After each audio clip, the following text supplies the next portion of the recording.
tuturo natin kung paano daw yung pag-cut ng acrylic. Yan, yung acrylic.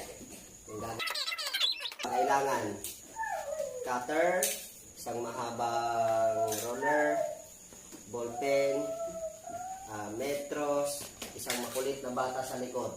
Yan.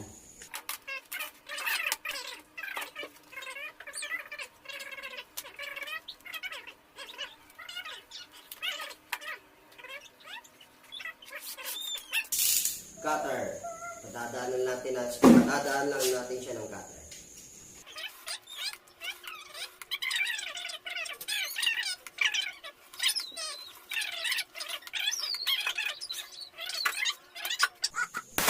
Yun.